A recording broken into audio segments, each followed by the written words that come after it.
Assalamualaikum Sobat Catur, kembali lagi bersama Mimi di Catur Bertutur.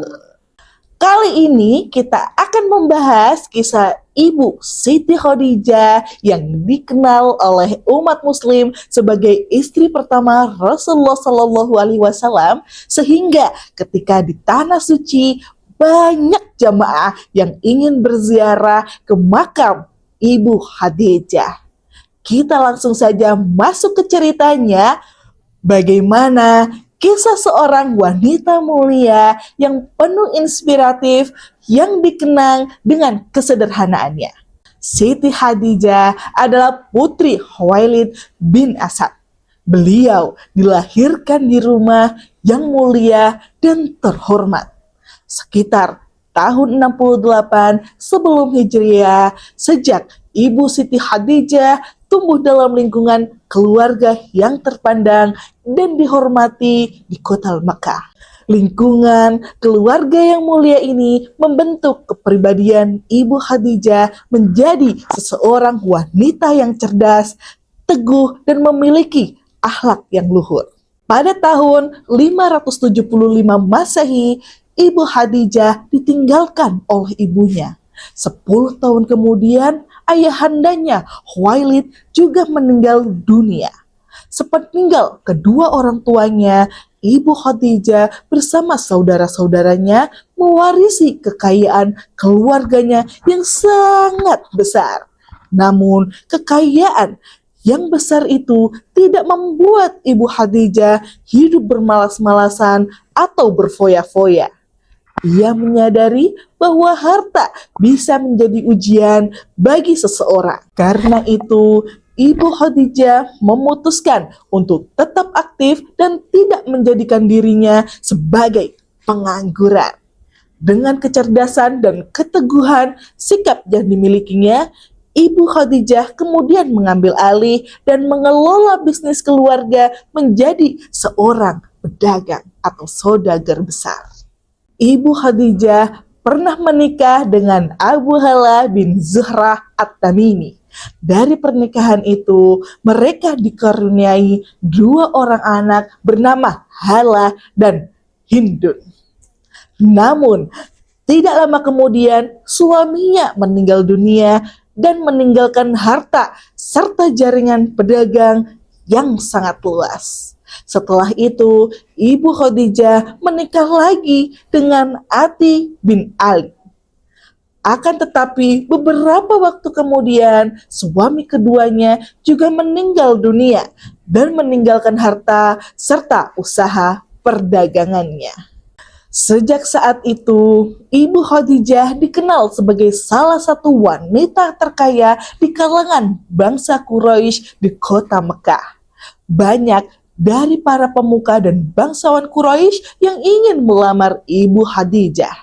Namun, Ibu Khadijah menolak lamaran-lamaran tersebut karena saat itu beliau lebih fokus mendidik anak-anaknya dan mengelola usaha dagangannya. Karena keberhasilan dan kemuliaan akhlaknya, masyarakat Quraisy memberikan beberapa julukan kepada Ibu Khadijah. Ia dikenal sebagai Ratu Quraisy dan juga Ratu Mekah. Selain itu, ia juga dijuluki At-Tahirah, yang berarti wanita yang bersih dan suci. Julukan-julukan ini diberikan karena Ibu Khadijah dikenal sebagai wanita yang sangat terhormat, memiliki kekayaan yang besar, namun tetap menjaga kehormatan dan akhlaknya. Suatu hari, Rasulullah Shallallahu Alaihi Wasallam yang saat itu dikenal sebagai pemuda yang jujur dan amanah, dipercaya oleh Ibu Khadijah untuk mengelola semua barang dagangannya menuju negeri Syam. Dalam perjalanan, Rasulullah Shallallahu Alaihi Wasallam ditemani oleh seorang pembantu Ibu Khadijah yang bernama Maisyarah.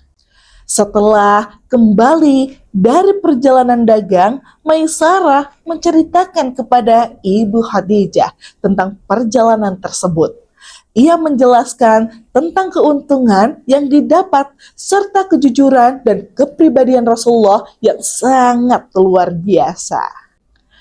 Sejak saat itu, Khadijah semakin mengagumi sosok Rasulullah karena melihat sifat jujur, akhlak yang mulia, serta kemampuan berdagang yang baik dalam diri Rasul.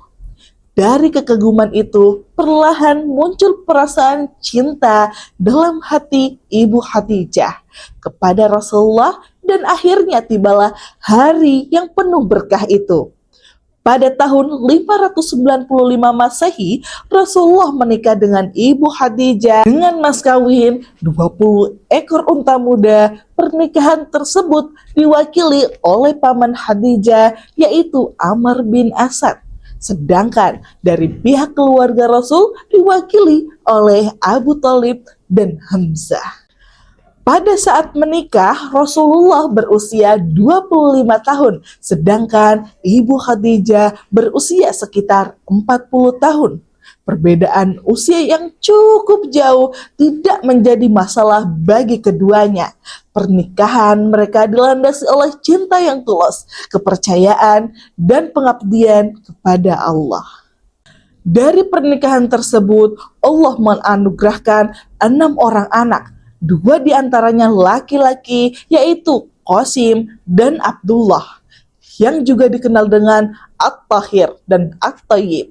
Namun keduanya meninggal saat masih bayi. Keempat anak perempuan mereka adalah Zainab, Ruqayyah, Ummu Kulsum, dan Fatimah Az-Zahra. Ibu Khadijah membesarkan anak-anaknya dengan penuh kasih sayang, kelembutan, dan kebijaksanaan sehingga mereka sangat menghormati dan mencintai ibunya. Beberapa tahun kemudian terjadi peristiwa yang sangat besar dalam kehidupan Rasulullah. Suatu hari beliau pulang ke rumah dalam keadaan gemetar dan sangat ketakutan setelah menerima wahyu pertama. Selimuti aku, kata Rasulullah kepada Ibu Khadijah. Melihat keadaan suaminya, Ibu Khadijah tidak panik. Ia segera menyelimuti Rasulullah dan menenangkan beliau dengan penuh kasih sayang.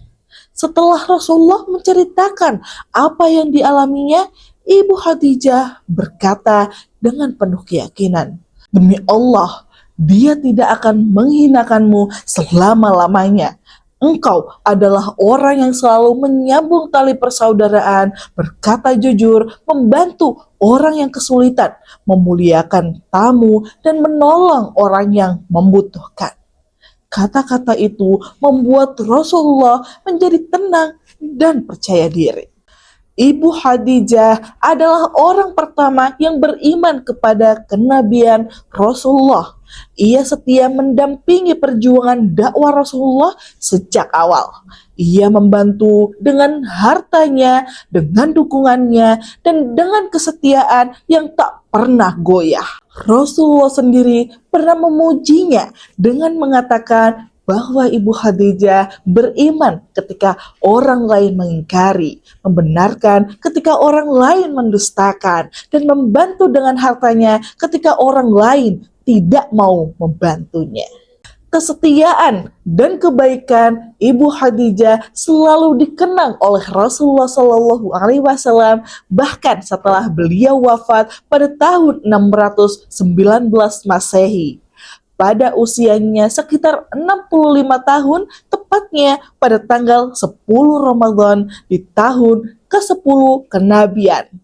Ibu Khadijah dimakamkan di dataran tinggi kota Mekah yang dikenal dengan nama Al-Hajjud.